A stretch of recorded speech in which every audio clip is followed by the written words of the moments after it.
السلام عليك يا رسول الله السلام عليك يا حبيبي يا نبي الله يا رسول الله.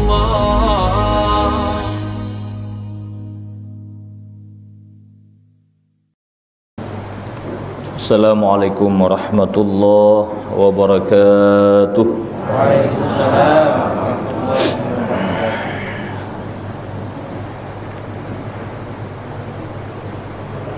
Alhamdulillah bihi asbahna wa amsayna wa bihi nahya wa bihi namut wa ilaihin nusyur. Asyhadu an la ilaha illallah wahdahu la syarikalah wa asyhadu anna sayyidina Muhammadan abduhu wa rasuluh la nabiyya ba'dah. Allahumma salli wa sallim wa barik ala sayyidina wa nabiyyina Muhammadin wa ala alihi wa sahbihi ajma'in, amma ba'du.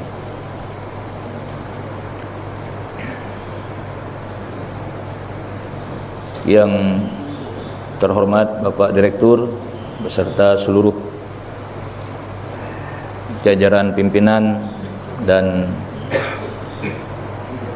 seluruh dokter, perawat dan staf, karyawan dan karyawati di Rumah Sakit Umum Langsa yang kita cintai ini, hadirin hadirat sekalian yang dirahmati Allah. Terima kasih kepada Tunku moderator yang telah memberikan kesempatan saya untuk mengisi kajian keislaman atau kajian agama pada hari yang penuh berkah ini, yaitu di hari Jumat yang merupakan Sayyidul Ayyam, penghulunya segala hari.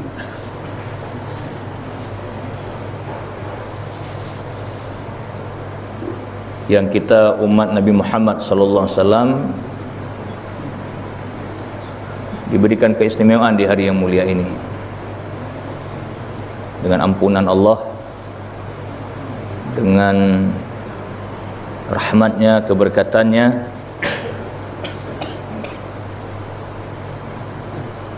maka banyak-banyaklah kita beramal saleh di hari Jumat, walaupun juga tidak mengabaikannya di hari-hari yang lain. Banyak hadis-hadis Rasulullah sallallahu alaihi wasallam yang menganjurkan kita untuk itu, bersedekah, berselawat, membaca Al-Qur'anul Karim, terutama surah-surah tertentu yang disebutkan oleh Rasulullah seperti surah Al-Kahfi, surah Yasin, surah Ad-Dukhan dan sebagainya.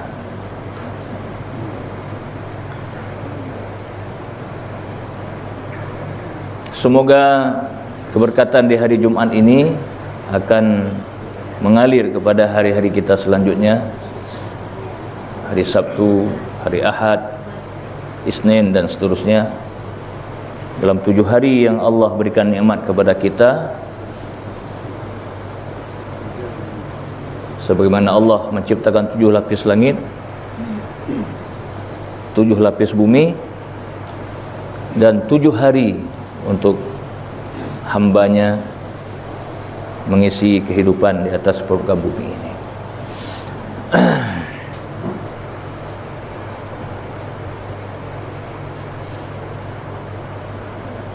Alhamdulillah, saya kemarin atau beberapa hari yang lalu dikunjungi oleh Tunku, meminta saya untuk mengisi di rumah sakit ini. Saya bilang sama Pak Dirut ini, pernah dulu mengisi di sini, tapi udah zaman sekali, saya bilang. Masih almarhum Tunku Abdullah Cut itu yang mendirikan musala ini. Orang Sungai Pauh juga beliau, dan beliau yang kasih nama Asy-Syifa itu. Beliau bilang, tanya, waktu itu saya masih tugas di Masjid Raya, tanya sama saya, boleh nggak nama Asy-Syifa? Saya bilang, bagus sekali, saya bilang, sesuai dengan apa munasabah dengan keadaan, itu rumah sakit kan, orang cari, sebenarnya kan rumah sakit ada rumah sehat sebenarnya, ya, atau rumah cari sehat, ya, syifa itu kan sehat, sembuh.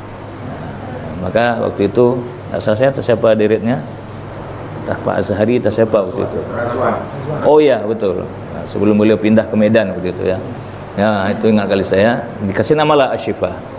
Dia saya termasuk ustadz yang pertama dipanggil kalau saya nggak salah, atau yang kedua begitulah. Alhamdulillah hari ini saya masih kemari dengan Allah takdirkan entah berapa lama sudah itu. Mungkin wajah-wajahnya sudah berubah, ada yang sudah semakin tua dan semakin muda nampak. Ya, ini kalau guru kita ini udah kawan main bola waktu kecil dulu. Ya tunggu. Ya.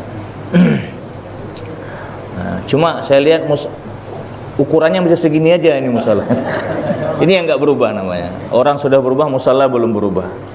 Kalau saya dengar tadi Pak Dirut ngomong-ngomong tadi sebentar, wah saya sangat mendukung dan mendoakan semoga sukses program Pak Dirut ya, untuk mungkin membuat perluasan, dan juga mungkin tadi yang disampaikan beberapa program yang langsung bersentuhan bukan hanya hablum minallah, juga hablum minan nas ya, karena itulah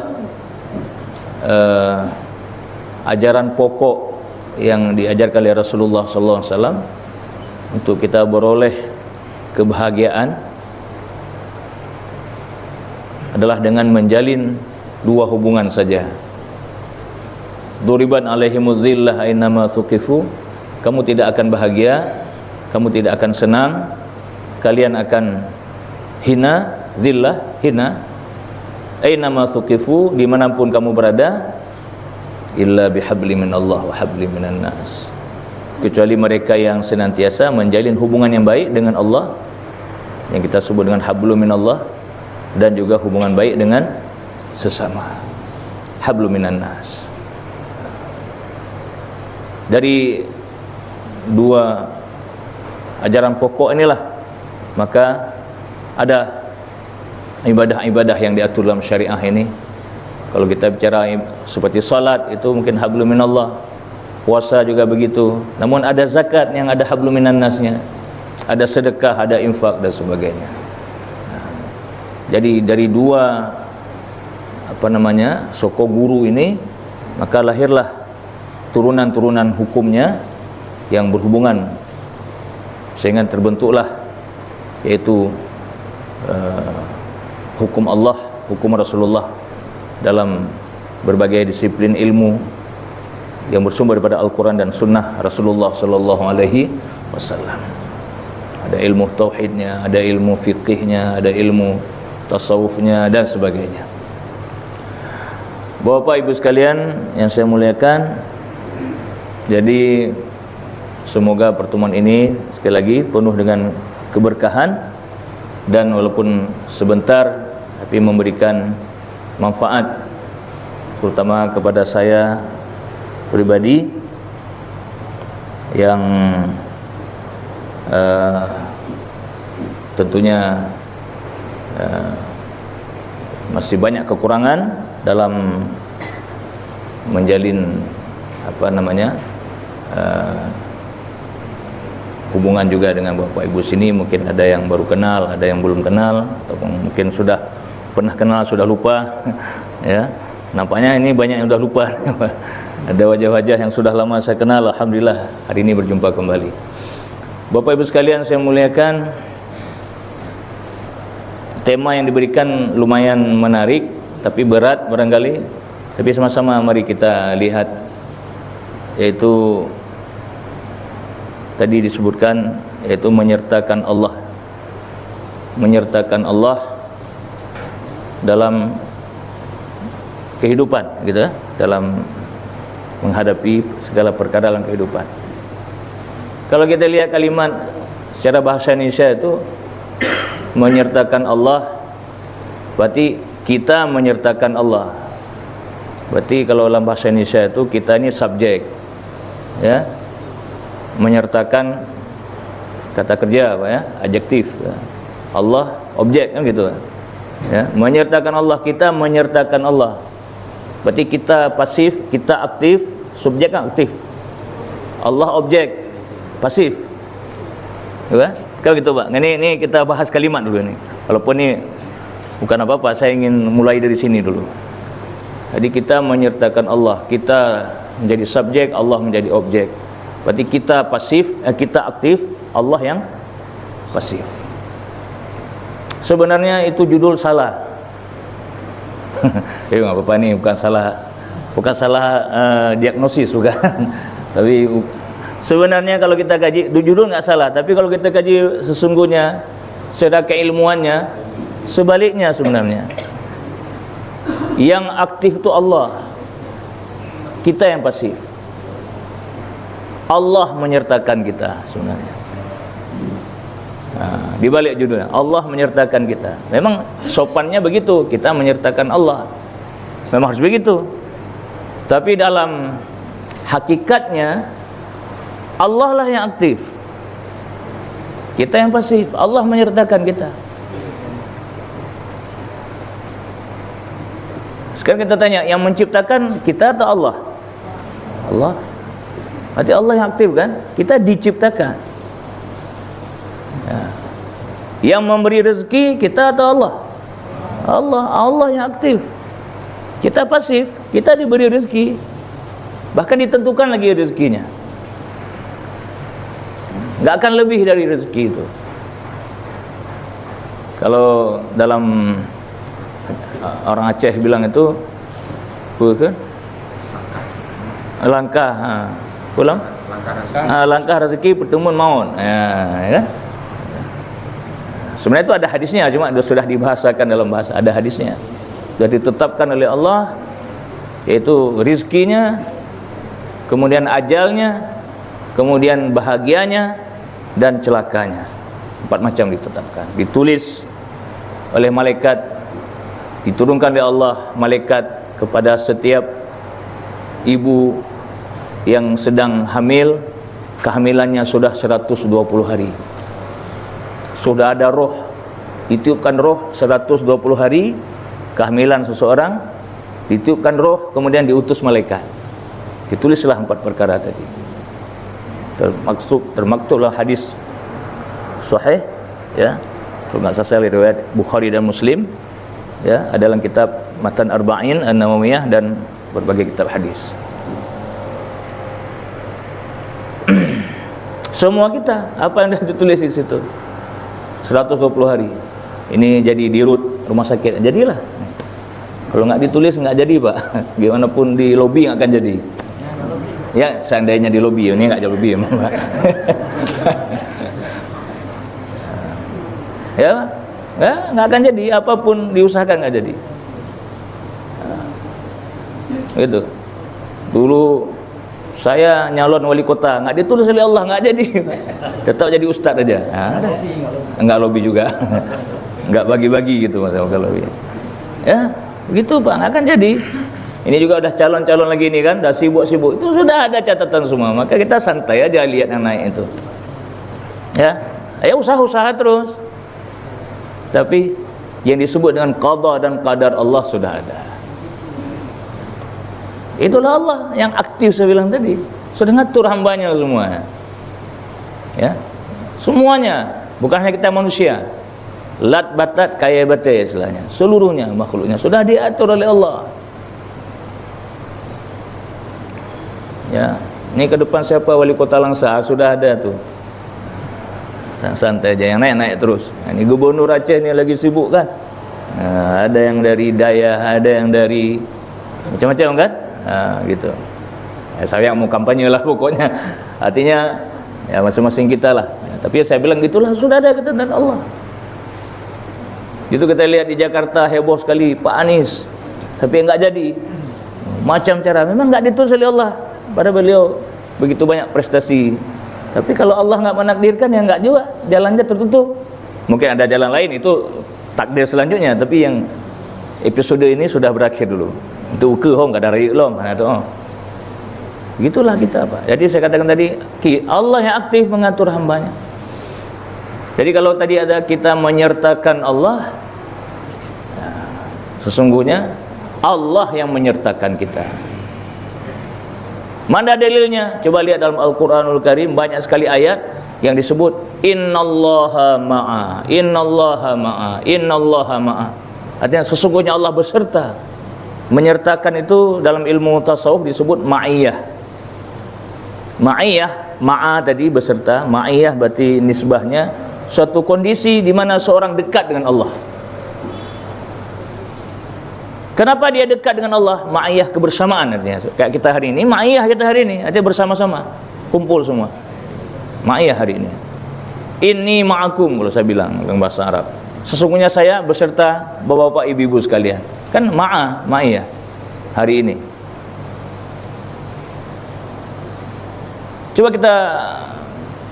kita elaborasi ya sedikit tentang ma'iyah itu.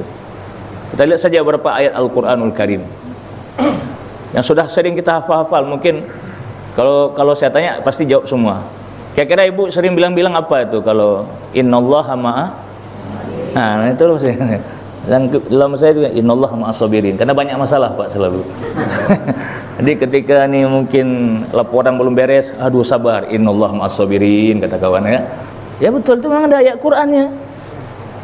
Ada ma'iyah Allah bersama orang yang sabar. Terus tanya lagi, siapa yang mema'iyahkan? Siapa yang menyertakan? Allah atau dia? Jawabannya sudah tadi. Allah yang mengajak. Allah yang menyertakan, bukan kita yang menyertakan Allah. Kita nggak sanggup menyertakan Allah. Allah Maha Al-Khaliq, Maha berkuasa, Al-Jabbar, Al-Qahar, Al-Aziz. Siapa kita nih? Contoh umpamanya ini umpama aja Pak. Saya ingin menyertakan bersama saya sekarang ini presiden, bisa nggak? Saya telepon Pak Jokowi kemari, bisa Pak? Nggak bisa Pak. Kenapa? Siapa saya dengan Pak Presiden? Tapi kalau sebaliknya Pak Presiden nelpon saya, terbang nggak saya ke sana? Terbang Pak. Terbang. Oh. Tunggu kemari dulu umpamanya. Saya telepon Jokowi apa Mulyono, pokoknya gitulah. Terbanglah saya ke sana. Kenapa? Dipanggil presiden, Pak. Tapi pernah juga nih cerita sedikit, Pak. Pernah saya dipanggil tapi nggak datang, Pak. Ini jujur ini. Tapi bukan presiden yang panggil, Pak Kapolres dulu. Ngajak saya ke istana presiden. Ya ini jujur ini bukan apa. Mewakili beberapa orang di Aceh, Pak Kapolres dulu tahun berapa? Pak Ustadz, mimpi apa semalam? Ada apa Pak Kapolres? Saya bilang, ini Bapak kami pilih untuk bersama beberapa ulama ke Istana Negara. Saya berdebar-debar hati saya. Suka enggak saya sebenarnya? Karena saya minta alasan bukan jangan marah presiden, jangan marah Pak Kapolres. Presiden saya nggak peduli, pasti nggak kenal saya. Saya carilah alasan macam-macam. Rupanya ada maulid di pesantren di Daya. Ini maulidnya udah selesai. Saya cari tapi alih Kapolresnya udah pindah, maka nggak apa-apa saya cerita sekarang. Saya bilang, Pak, saya ini sibuk Pak, lagi maulid, saya bilang di pesantren. Kan Bapak bisa wakilkan orang lain. Oh ini nggak apa-apa Pak, orang lain aja Pak, saya bilang. Ya, saya lagi nggak mood ya, memang nggak mood gimana mau bilang, ya mungkin ada alasan tertentu. Saya cerita di sini. Pokoknya nggak mood saya, akhirnya datang orang lain. Kira ibu-ibu kalau itu ikut saya nggak? Nah, pasti ikut ke presiden kan? Ya, baik. Ya kenapa? Ya menurut saya ya sama aja lah dipanggil manusia. Tapi kalau dipanggil oleh Allah mamanya ke tanah suci, wah itu gembira sekali. Oh ini dipanggil tanah suci ya, umrah, haji, wah ini panggilan Allah. Itu semangat betul. Ya. Tapi kalau manusia panggil ya, dia lihat aja lah. Apa manfaatnya? Nggak ada. Bagi saya nih, maaf ya, saya pribadi aja, saya nggak ngajak-ngajak orang dan saya nggak ngajarin orang. Waktu itu kebetulan begitu. Saya ingin cerita yang tadi dulu lah, ya jangan kemana-mana. Jadi nggak mungkin saya memanggil kita mengajak yang lebih besar bersama saya. Yang lebih besar mengajak kita. Ya, Bapak nih mamanya, kalau Pak Dirut tekan Pak di ruangan kan cepat-cepat lari Pak. Itulah. Kenapa nih ngajak hadirun? Begitu. Tapi kalau sebaliknya ya mungkin ya harus ada undangan dulu ya. Macam. Jadi sekali lagi bersyukurlah kita menjadi orang yang sabar. Nah, ini mungkin kalau Bapak Ibu menghadapi pasien pas kali ini ayat ini nih. Ya. Nah, mungkin semua hafal juga. Sabar menghadapi yang dihadapi itu ya sabar. Ya, sabar ya Pak Bu, ini lagi dicoba oleh Allah. Banyak-banyak berzikir. Apa sih amalan orang sakit? Salah satu amalannya suruh banyak-banyak baca qul huwallahu ahad. Surah Al-Ikhlas. Salah satu amalan orang sakit. Nah, bukan untuk sembuh, bukan untuk apa-apa. Untuk apa baca Al-Ikhlas? Kalau mati syahid. Dapat pahala mati syahid. Kalau tidak mati, artinya masih panjang umurnya, sehat balik, diampunkan semua dosa oleh Allah yang telah lalu. Itu fadilat membaca suratul Ikhlas ketika sedang sakit. Siapa saja? Pak kita sedang sakit, orang suruh baca qul huwallahu ahad. Siapa saja keluarga kita baca itu. Oh ini enggak ada wudu, enggak apa-apa, baca aja. Enggak apa-apa. Oh ini lagi ya enggak apa-apa. Karena kan kita enggak pegang Quran, cuma membaca. Oh lagi berhadas besar umpamanya pasiennya. Ya suruh niat zikir. Boleh baca aja, tapi niatkan zikir. Jangan niat Al-Quran, niat zikir. Boleh disebutkan lagi, Ibu ini belum mandi junub umpamanya. Boleh. Tapi niat zikir. Baca qul huwallahu ahad. Ini untuk dua faedah tadi. Kalau untuk sembuh, mungkin doanya udah ditempel semua. Saya lihat di tiap ruangan sudah ada ditempel. Saya sering kunjung, nggak ada kawan-kawan yang sakit, ada tuh ya, apa tuh azhibil ba'sa rabbanas, macam itu udah hafal semua mungkin tuh ya. Anak-anak TK pun sudah diajarin. Yang Bapak dilanjutkan itu untuk sembuh. Ini yang saya bilang bukan untuk sembuh. Untuk dapat pahala syahid, kalau memang ajalnya sudah datang ataupun memang sudah ketentuan Allah begitu, ataupun untuk diampunkan dosa semuanya, bersih dosa. Seandainya memang sembuh dari penyakit tersebut, baca qul huwallahu ahad. Atau kalau orang Aceh bilang sama dia, Pak. Itu sama dia, ada dalilnya, Pak. Sama dia itulah Allahus Samad ya. Hadis sama dia. Baca sama dia. Jadi bukan hanya 4 orang meninggal baca sama dia. Orang sakit juga baca sama dia, tapi bukan orang kunjung baca, yang sakit baca. Kalau yang kunjung baca dipikir sama orang sebelah udah mati apa nih? Qul huwallahu ahad. Lihat sampai inna lillah. Dia juga ikut mati bentar lagi takut. Rupanya bukan ya, yang baca yang sakit. Kalau sudah meninggal baru kita yang baca. Ya, baru kita yang baca, kita niatkan atau kirimkan pahala kepada dia. Ya, mudah-mudahan diterima oleh Allah Subhanahu wa taala. Dalam satu ayat Al-Qur'anul Karim yang mungkin kita sering dengar juga, ya, Allah perintahkan kita untuk wasta'inu bis-sabri was-salah. Mintalah tolong kalian, mintalah tolong bis-sabri was-salah, dengan sabar dan salat. Innallaha ma'as-sabirin tadi. Ya, sebelum innallaha ma'as-sabirin itu awal ayatnya. Ya, itu pangkal ayatnya itu. Wasta'inu bis-sabri was-salah, minta tolonglah. Ada isti'anah di situ. Kalau dalam bahasa Arab itu ada alif sinta, itu sesuatu yang berat. Ada perlombaan di situ, ada sesuatu yang harus full. Wasta'inu, ista'ana. Ya. Sungguh-sungguh kamu minta tolong bis-sabri was-salah. Kenapa? Untuk mencapai derajat sabirin, orang sabar itu bukan hal yang gampang. Kita kan kayak gini kan, gampang kan ceramahi orang gini kan. Tapi menghadapi sendiri kan nggak semudah itu. Sekali orang bilang, teori mudah. Kalau kena lu gimana? Itu. Ya, tapi walaupun begitu ya memang itu dia. Minta tolong dengan sabar. Allahumma ja'alni minas sabirin. Mohon tolong pada Allah, ya Allah, tolonglah aku, jadikanlah aku orang yang sabar. Kenapa? Karena sabar ini memang harus ada di segala lini. Di rumah apalagi sabar hadapi suami, ya nggak Bu? Enggak ya? Enggak ada suami ya? Enggak ada suami. Dicari Pak suami ada, enggak ada suami. Oh ada suami. Enggak ada seorang istri bilang saya enggak apa-apa suami saya. Bohong itu. Pasti ada titik-titiknya, saat-saatnya, momennya seorang istri harus sabar menghadapi suami. Atau sebaliknya, seorang suami sabar menghadapi istri. Gimana Pak? Sepakat Pak kan?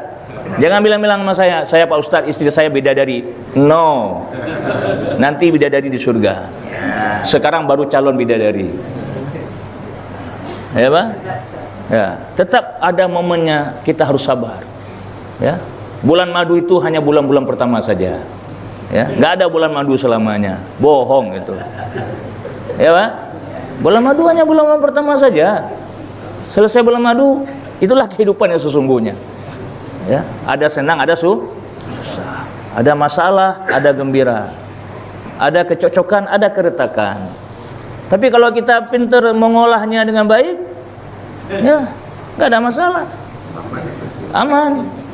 Ya, pintar merajutnya, nggak ada masalah, aman. Ya, nggak perlu kita apa? Kenapa? Baik kita seorang kepala rumah tangga, ar-rijal qawwamuna 'alan nisa, kata Allah.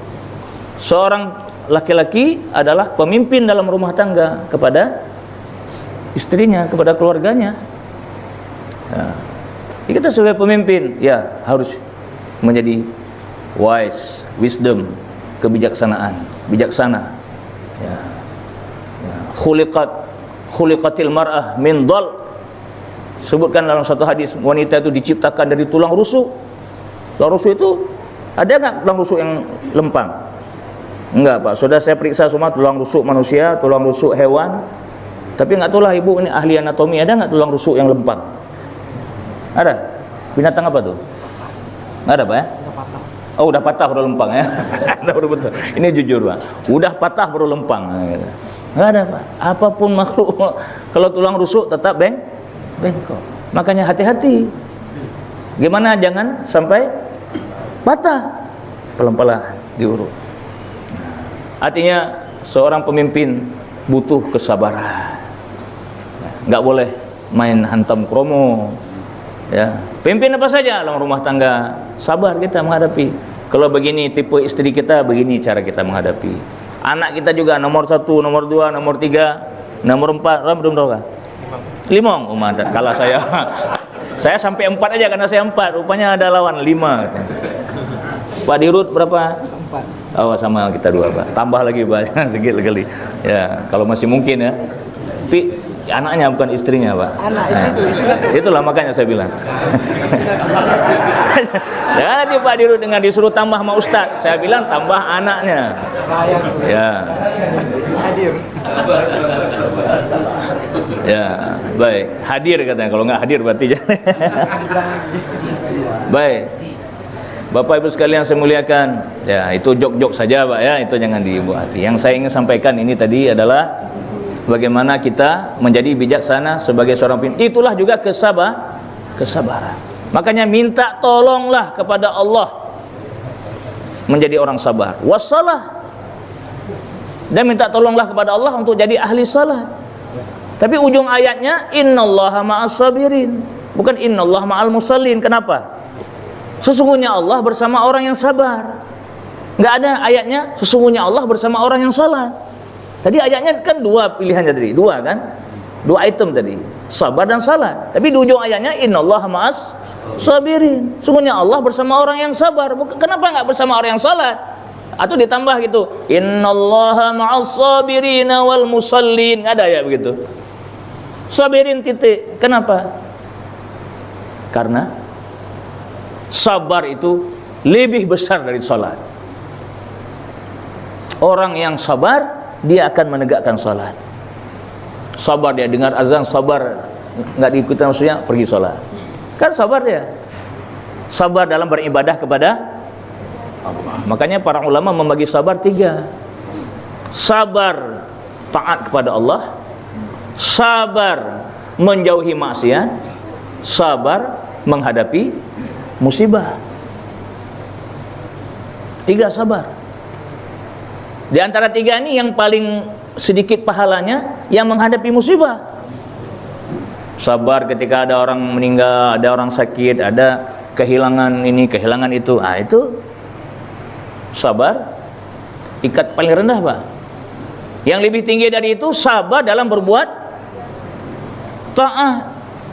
Itu tadi, sabar kita ke masjid bagi bapak-bapak nih terutama ya. Ibu-ibu juga, tapi ya enggak terlalu dianjurkan seperti bapak-bapak. Ya, sabar kita berbuat, sabar ngisi ngisi tadi Pak mana? QR.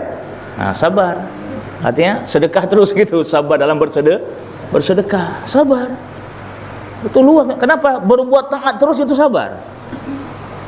Makanya innallaha ma'as sabirin bukan musallin, Pak. Kenapa? Salat sudah ada di situ, udah include dia. Karena ibadah kan bukan salat aja, Pak. Ada puasa.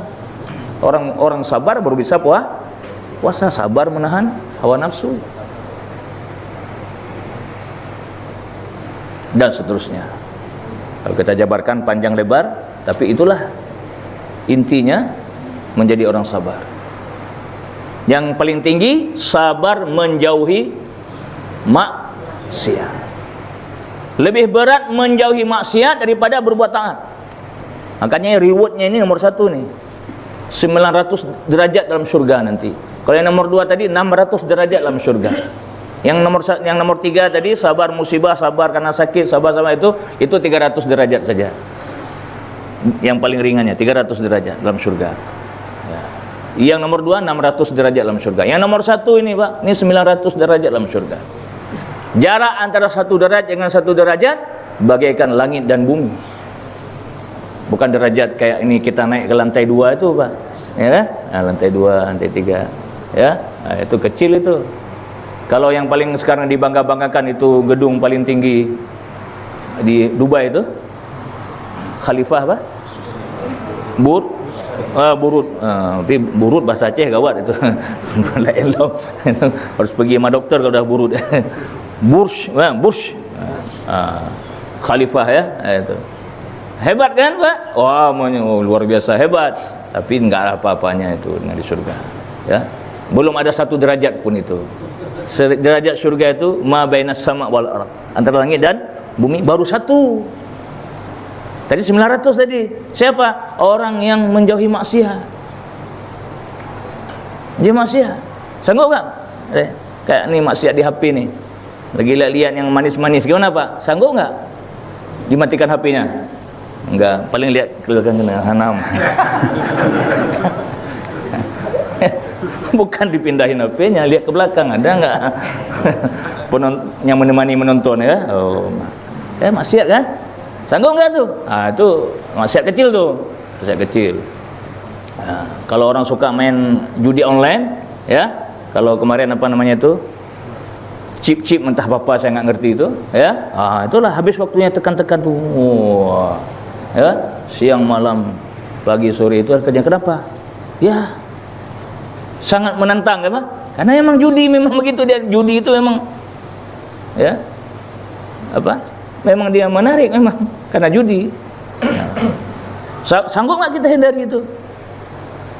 Itu masih kecil juga, Pak. Ada yang lebih besar lagi. Jangan di sini, Pak, di luar ini.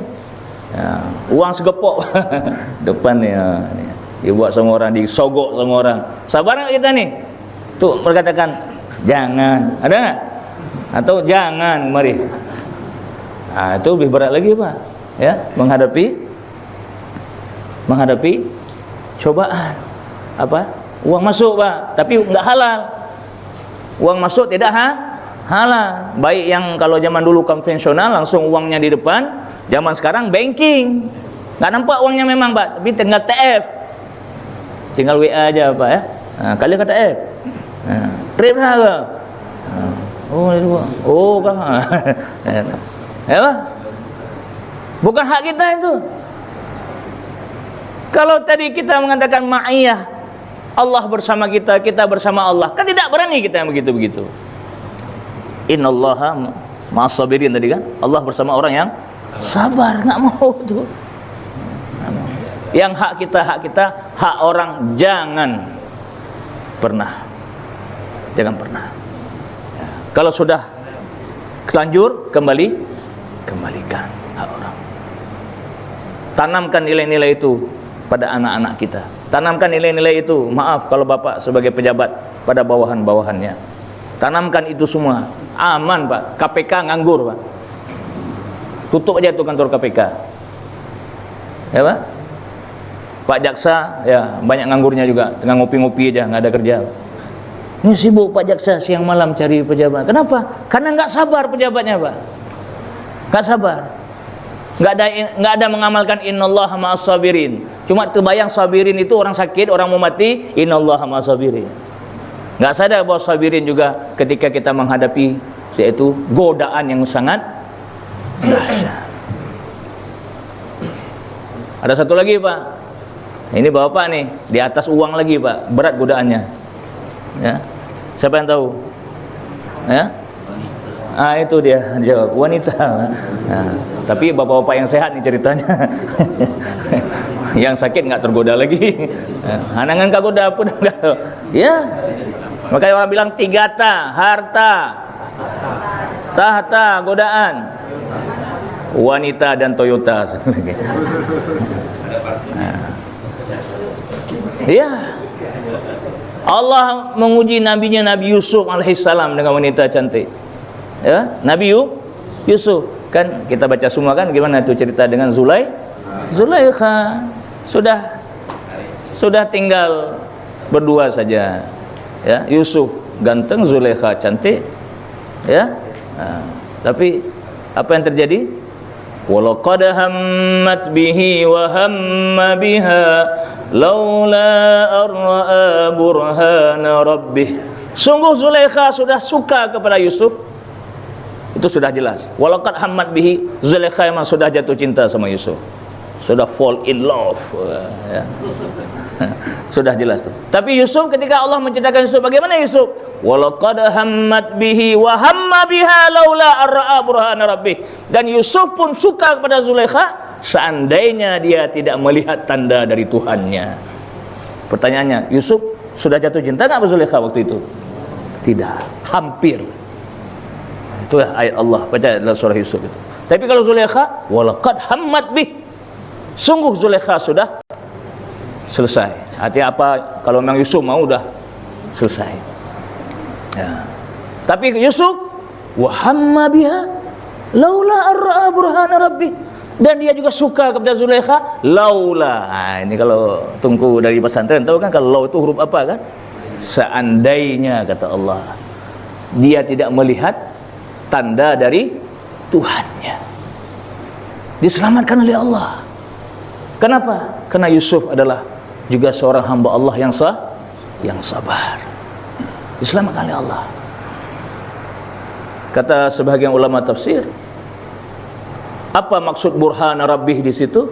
Seandainya dia tidak melihat tanda dari Tuhannya, berkata sebagian ulama tafsir, maksudnya adalah ketika itu Yusuf melihat wajah ayahnya. Sudah 40 tahun terpisah dengan ayahnya Nabi Ya'qub alaihissalam, dan waktu itu belum berjumpa dengan ayah Pak. Waktu kecil Yusuf kan dicampak ke dalam sumur, masih anak-anak, gak pernah jumpa sama ayahnya. Waktu itulah sekali dia melihat ayahnya seolah ada di depan matanya, maka hilanglah sukanya kepada wanita cantik itu. Kenapa? Dia teringat ayahnya, seorang Nabi Allah, seorang hamba Allah yang saleh. Makanya bilang sama anak-anak kita Pak, kalau dia membuat sesuatu yang aneh-aneh, nak bayangkan wajah ayahmu. Saya bilang begitu sama anak saya Pak. Pelajaran dari cerita Yusuf ini. Kalau kamu buat yang bukan-bukan, bayangkan wajah ayahmu, bayangkan wajah ibumu. Tatamah betul. Seandainya ada ayahmu dan ibumu di situ, mau nggak kamu buat itu nak? Itu. Kenapa? Ma'iyah tadi Pak, ada ma'iyah kebersamaan. Menyenayah ngemak dena saja tetem pupuknya.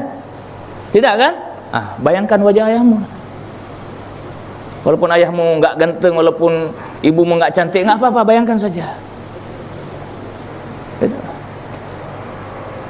Hilang itu semua. Ini cerita Yusuf tadi Pak. Karena ayahnya orang yang soleh. Yang jangan anak sekarang bilang kalau saya bayangkan ayah lebih parah lagi, ayah lebih jahat pada saya, apa ikut? Nyaya head. Waduh, ya juga. Kenapa? Saya baru segini, ayah lebih pandai.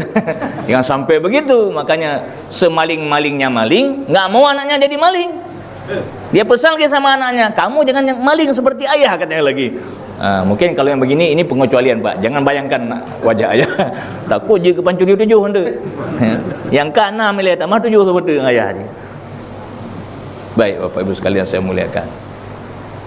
Itu sekelumit aja tentang bagaimana ya dimensi kesabaran tadi. Kemudian ada lagi, innallaha ma'al muhsinin. Yang nandron, sesungguhnya Allah bersama orang yang muhsinin, berbuat baik. Sudah tadi satu bab sabar, ini bab muhsinin. Juga ada ma'iyah Allah dengan orang yang muhsin, berbuat baik. Hal jazaul ihsani illal ihsan, fabi ayyi ala'i rabbikuma tukadziban. Besok ketika orang-orang masuk surga, ketika orang benar-benar masuk surga, maka dibacakanlah kepada mereka ayat Allah, hal jazaul ihsan illal ihsan, fabi ayyi ala'i rabbikuma tukadziban. Bukankah berbuat baik itu pahalanya juga kebaikan? Maka nikmat Allah mana lagi yang kalian dustakan? Dalam surah Ar-Rahman itu Allah memuji orang-orang yang masuk surga dengan ihsan.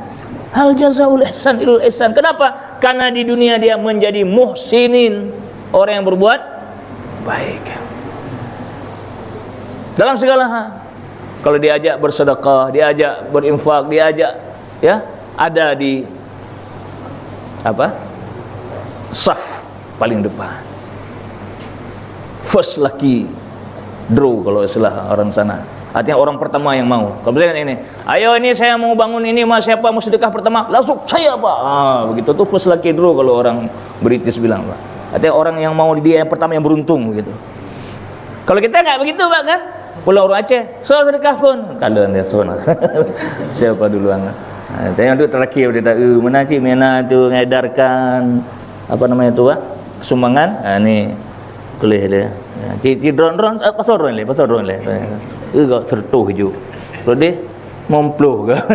Jadi ujung-ujung teruk kena lama 20 himong be hana mangan. Itu enggak first lucky draw. Ya. Kita yang pertama, the first, the best. Gitu kan? Superlatif terus, superlatif kita jadinya. Kita yang pertama, kita yang terbaik begitu. Tapi tetap ikhlas, bukan mencari kesombongan ataupun mencari pamor, mencari viral, tidak, mencari ridha Allah. Tapi dalam berbuat baik, fastabiqul khairat, berlomba-lomba dalam kebaikan. Wasari'u ila maghfiratin min rabbikum wa jannah. Berlomba-lomba mencari ampunan Allah dan surganya. Ya, konsep muhsin tadi sangat luas. Ya, dalam segala hal kita berbuat, menolong sesama.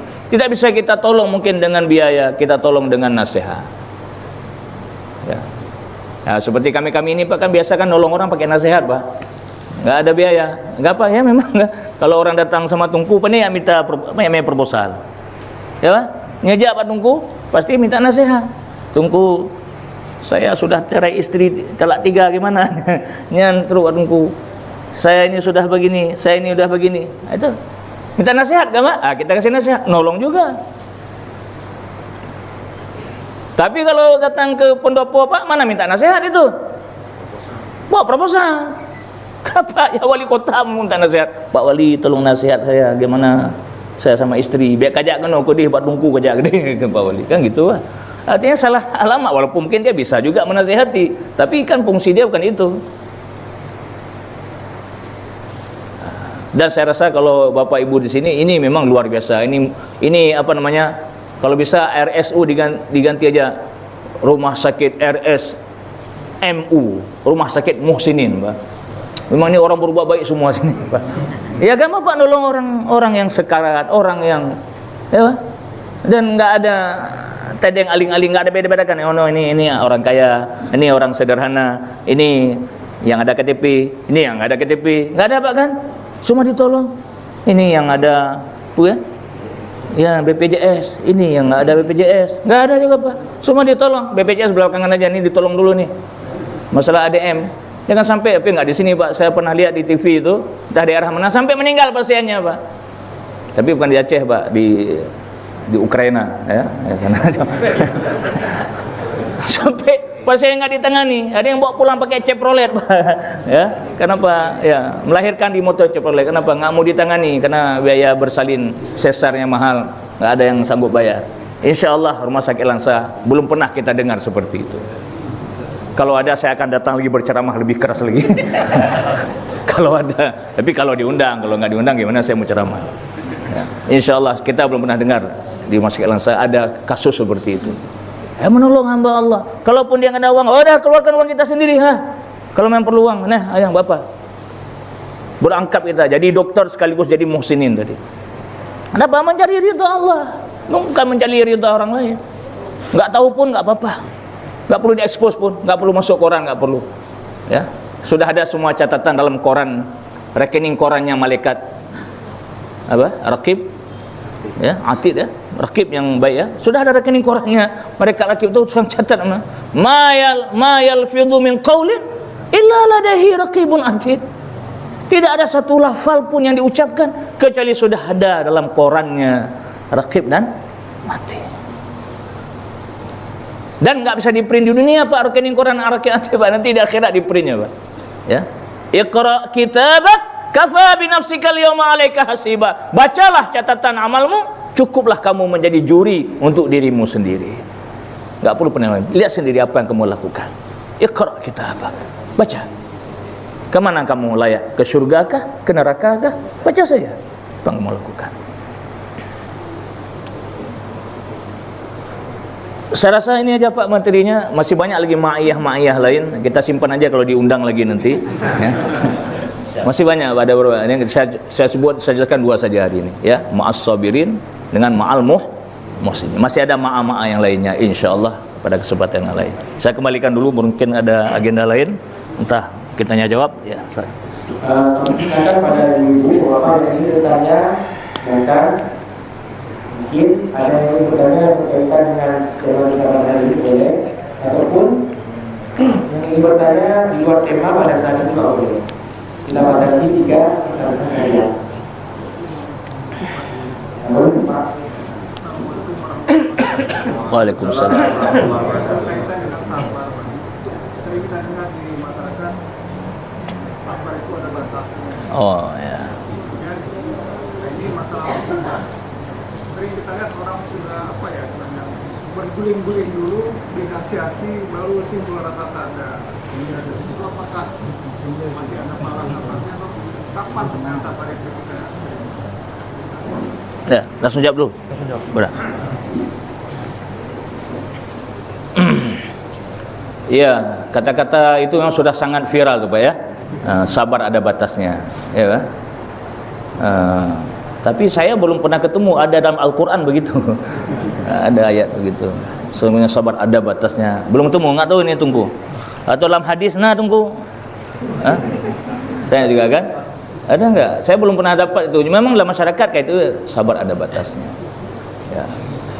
Mungkin begini Pak, sabar itu ada batasnya, yaitu batasnya itu di pintu surga. Ya sabar aja. Apa yang kita buat batasan misalnya ini, nyuhai ku sabali ku poh mati gitu. Ya kalau kita merasa dizalimi kita hindari aja. Kalau kita nggak bisa ya membela diri ya kita hindari. Kita mau apa emangnya? Orang umpamanya membuli-buli kita mau balas membuli dia. Jadilah dua orang pembuli. Orang menghina kita balas menghina dia. Jadilah dua orang penghina. Seharusnya cukup satu orang dia tukang hina, kita nggak usah ikut dia, nggak ikut mazhab dia. Nah ikut satu mazhab kita sama dia tuh, mazhab penghina, mazhab pembuli, Pak, ya kan? Ini contoh aja Pak, yang orang bilang nggak sabar dia kan, tiap hari dia untuk saya, aku sabali, ambil parang terus. Saya rasa maksudnya nggak sanggup tahan lagi apa? Sabar ada batasnya. Batas apa maksudnya? Batas yaitu kita menghadapinya, berarti kita hindari saja. Kalau memang kita tidak bisa, biarlah Allah yang membalasnya. Bahkan yang lebih hebat lagi ini pangkat aulia Pak, bukan pangkat kita. Minta ampun lagi untuk dia kepada Allah. Itu pangkat Nabi itu. Pangkat Nabi, pangkat wali. Sanggup kan? Udah nggak tahan lagi? Sekarang aku nggak tahan lagi ya. Hari ini aku, ya Allah ampunkanlah dosa dia. Ada nggak gitu kan?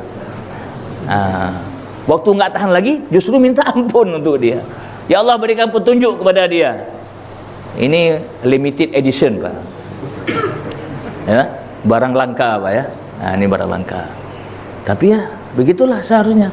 Mungkin kalau itu maksudnya sabar ada batasnya, mungkin itu. Kalau dalam kacamata agama Pak, dalam kacamata kehidupan sehari-hari ya macam-macam lah orang menerjemahkannya. Memang berat Pak, ya tentu berat. Rasulullah SAW apa yang nggak dicemooh, apa yang nggak dikatakan? Beliau sabar dan sangat sabar. Yang beliau tidak sabar, nah ini lihat Rasulullah akan bangkit kalau agama Allah dihina. Ya, kalau Allah dihina, agama Allah dihina, yang kalau bahasa Aceh yang dambekeng. Dambekeng. Kalau kamu tidak tobat ataupun tidak bertobat, tunggu. Kenapa? Karena agama Allah dihina Pak. Tapi kalau pribadi beliau, kita langsung gitu juga Pak kan? Kalau secara pribadi ini macam-macam dibilang, saya juga merasakan Pak, apa enggak orang nggak bilang kemana saya di Langsa nih Pak. Macam-macam yang kena. Ini bukan Bapak, ada orang-orang yang nggak suka sama saya. Biasalah. Ya, sukanya ustadz radikal lah, tahu apa dibilang saya. Ya, yang tungku, macam-macam lah. Ya, saya sabar aja, ada sel di medsos. Ada medsos dia ngomong-ngomong, orang kirim ke saya, ini tungku dengan ibah gerona, saya ketawa aja. Alhamdulillah. Tapi belum sampai tingkat wali tadi minta ampun Pak, masih panas-panas sikit ya. Paling saya screenshot wajahnya kuku jangan so 3 menit. Oh, awak rumah sakit. Nggak apa-apa, berarti orang kita kenal ya. Saudara kita juga. Baru makam itu Pak, kan masing-masing makam tadi. Kalau makam sudah tinggi ya begitu. Ada satu cerita singkat aja, mungkin sering saya cerita dalam pengajian. Seorang pencuri masuk ke rumah Syekh Junaid Al-Baghdadi, seorang wali Allah nih. Dia ambil barang-barang rumahnya, kemudian paginya dia bawa ke pasar. Dia mau jual barang itu. Ketika dia mau jual, nggak ada yang mau beli. Tahu orang ini takut barang curian nih, nggak ada yang mau beli. Jual murah-murah pun nggak mau beli. Ada satu orang membuat syarat, saya akan beli barang kamu kalau ada yang naik saksi, ini memang betul-betul barang kamu. Tiba-tiba dari belakang Syekh Junaid Al-Baghdadi yang punya barang nih, tunjuk tangan, saya bersaksi itu barang dia, beli aja. Sanggup ikhlas begitu kita Pak? Pak Dirut. Saya aja nggak sanggup, Pak Dirut lagi. Ya ini canda Pak, mungkin Pak Dirut lebih tinggi. Saya mau bilang begitu Pak. Kan bukan belum level itu, tapi nggak apa-apa lah. Kata level, yang 4 kapan curi 7 ya? Panggil polisi itu kan, borgol lah. Begitulah makam kita masing-masing Pak, makam. Ya apa boleh buat, itulah semuanya ada tingkatannya. Ya, saya rasa begitu Pak, ala kadar. Setelah meraung-raung baru maka masih dapat pahala. Meraung Pak? Dapat pahala setelah dia meraung-raung. Baru. Oh. Ronta-ronta. Ya. Ya, itulah. Saya rasa seharusnya nggak usah begitu kan gitu Pak. Ya, berarti pahala yang istimewa sudah hilang. Mungkin pahala taubat aja dapat. Setelah mau raung, astagfirullahaladzim, itu pahala astagfirullah dapat. Pahala taubat aja Pak. Tapi pahala istimewa tadi nggak dapat lagi Pak. Kenapa? Itu ma'iyah tadi. Allah akan bersama orang yang sabar itu pada saat diuji seperti itu. Sudah lulus daripada ujian, dia nggak lulus ujian, ya paling kurang kalau begini Pak, ikut tes PNS nggak lulus, ya paling kurang jadi pegawai bakti aja lah. Ya nanti dites lagi tahun yang akan datang. Ya sekarang Pak terimalah saya Pak, udah kamu jadi bantu-bantu aja, tahun depan ikut lagi. Nggak lulus ujian Pak, saya rasa begitu Pak. Baik. Ada lagi Bu, ya ibu-ibu. Silakan Bu. Waalaikumsalam. Waalaikumsalam warahmatullahi wabarakatuh. Belakangan ini kan udah marah. Katanya orang tuanya meninggal, anak-anaknya mengupahkan orang lain menggaji di kuburannya sampai 7 hari. Itu bagaimana Ya. Mengaji di kuburan ya. Mengaji kok di kuburan, kok nggak di masjid kan gitu kan? Kok nggak di musola? Ya, mungkin yang di ngaji kuburan nggak pernah ke masjid Bu, jadi kita ngaji dia sekalian. Daripada enggak kan, ke masjid pun enggak, musola enggak, enggak ke tabu pak kubur dah. Behana saga-saga ya. Baik. Ya, itu jok aja. Tapi ini, yang benar ini dulu. Dalam fikih itu ada khilaf ulama memang. Ya, dalam fikih itu kan ada mazhab-mazhab bukan? Gitu. Semua mazhab itu punya dalil-dalilnya, ya. Jadi ada ulama yang membolehkan mengaji di kuburan, enggak apa-apa.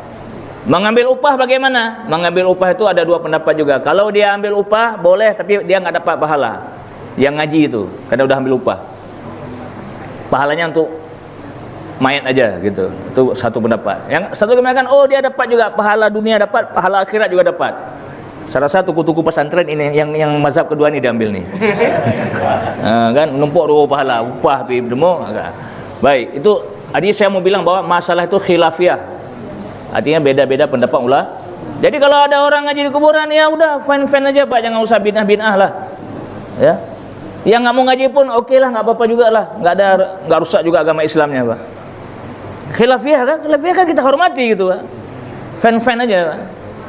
Begitu Pak. Itu Bu. Kalau kita bicara dalil, banyak itu kisahnya. Ada pernah Rasulullah SAW ketika mengantar jenazah itu, ya, itu hadis ya. Duduk lama sekali Rasulullah di kuburan itu, boleh membaca Subhanallah di kuburan.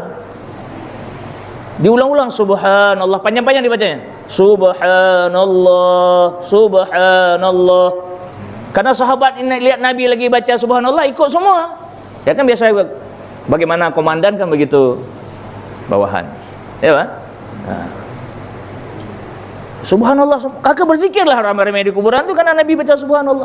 Kemudian setelah lama diganti Allahu Akbar, Allah, terus begitu. Orang tahlil lah Pak, Subhanallah. Setelah itu ditanya, tunggu dulu. Kemudian ditutup dengan yaitu membaca dua akhir surah Al-Baqarah. Itu dia. Amanar rasulu bima unzila ilaihi mir rabbih wal mu'minun, dan seterusnya. Di situ ada apa itu? Faghfir lana warhamna, gitu kan? Ada doa minta ampun kan, ayat itu kan? Dibaca itu di kuburan, Pak. Kan yang berarti gabungan Nabi membaca tasbih juga membaca Quran. Cuma enggak tamat satu Quran, tapi Al-Quran. Ditanya sama orang. Ditanya orang kepada Rasulullah, "Ya Rasulullah, kenapa baca tadi di situ?" Kata Rasulullah, "Ketika aku mau pulang tadi, aku lihat bahwa jenazahnya sedang digrup oleh bumi." Grup bukan grup WA, grup. Dicepet. Bahasa Aceh di grup. Grup WA. Dicepet oleh bumi. Jadi saya baca itu supaya bumi itu berhenti, jangan mencepit jenazah itu. Apalagi itu dalilnya Pak. Baca aja yang membaca. Tapi Nabi enggak suruh, enggak bilang baca, enggak ada. Sahabat Ibnu Umar radhiyallahu an setelah menanamkan jenazah sahabat ke temannya, beliau berdiri di kepala kuburan membaca surah Al-Fatihah, kemudian beliau pindah ke kaki kuburan, beliau membaca tadi amanah rasulu, dua akhir surah Al-Baqarah. Abdullah bin Umar, sahabat Rasulullah sallallahu alaihi wasallam. Saya rasa itu sudah cukup lah untuk kita berpolemik-polemik, ya. Yang mau ngamal lah, yang enggak. Tuh dibilang tuh ada hadis yang dhaif. Ya jangan lihat yang dhaif, kan lihat banyak hadis Nabi. Jangan kita terpaku dengan satu ada analisa kan gitu Pak. Kayak Bapak nih analisa penyakit, kan jangan terpaku dengan satu kesimpulan.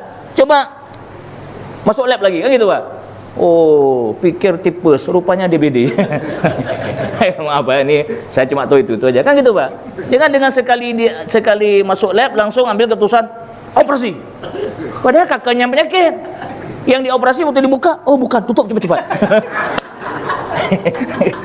Tapi enggak dia pakai lensa Pak, itu di Ukraina ada cerita. Ya?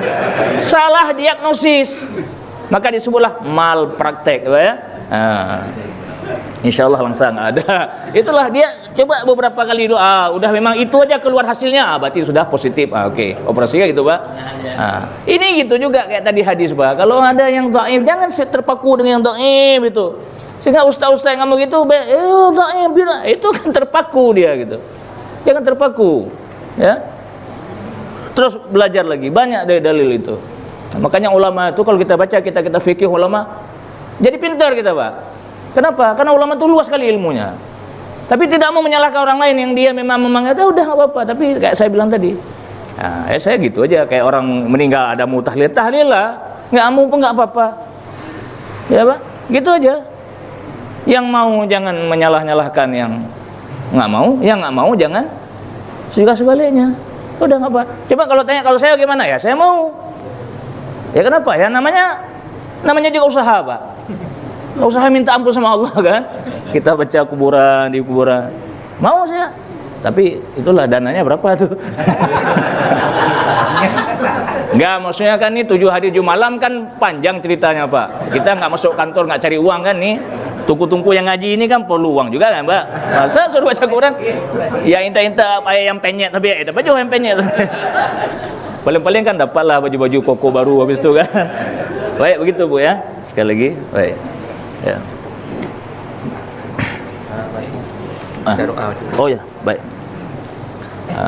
Baik, sebelum kita berdoa sekali lagi saya menyampaikan atau mengucapkan pertama terima kasih dan juga mohon maaf ya dalam penyampaian saya jika ada yang tersinggung, ada jok-jok saya mungkin berlebihan ya dimaklumi aja, Pak ya. Pokoknya jangan bawa ke hati ya, semua kita bersaudara ya, dan tidak ada niat lain semata-mata kita untuk mencari ridha Allah Subhanahu. Bismillahirrahmanirrahim. Alhamdulillahirabbil alamin wassalatu wassalamu ala sayyidil mursalin wa ala alihi wa sahbihi ajma'in. Allahumma faqihna fid din wa 'allimna at-ta'wila wa 'allimna 'uluman nafi'ah ya rabbal alamin. Allahumma anfa'na bima 'allamtana wa 'allimna ma yanfa'una. Allahumma iftah lana li auladina futuhal 'arifin wa nawwir qulubana ya rabbal alamin. Allahumma ighfir lana dhunubana wa liwalidayna warhamhuma kama rabbayana shaghira wa li jami'il muslimina wal muslimat wal mu'minina wal mu'minat birahmatika ya arhamar rahimin. Waj'al jam'ana hadza ya Allah jam'an marhuman maghfura wa tafarruqana min ba'dihi tafarruqan ma'suman mahfudha. Allahumma qsim lana min khashyatik ma tahulu bihi bainana wa baina ma'siyatik wa min ta'atika ma tuballighuna bihi jannatak wa min al-yaqini ma tuhawwinu bihi alaina masa'ibad dunya wa matti'na Allahumma bi asma'ina wa absarina wa quwwatina ma ahyaytana waj'alhu al-waritha minna waj'al ta'rana 'ala man zalamana wansurna 'ala man 'adana wa la taj'al musibatana fi dinina wa la taj'al ad-dunya akbara hammina wa la mablagha 'ilmina wa la tusallit 'alaina bi dhunubina man la yakhafuka wa la yarhamuna. Rabbana atina fid dunya hasanah wa fil akhirati hasanah wa qina adzaban nar. Wa sallallahu ala sayyidina Muhammad wa ala alihi wa sahbihi ajma'in. Walhamdulillahi rabbil alamin. Assalamualaikum warahmatullahi wabarakatuh. Waalaikumsalam.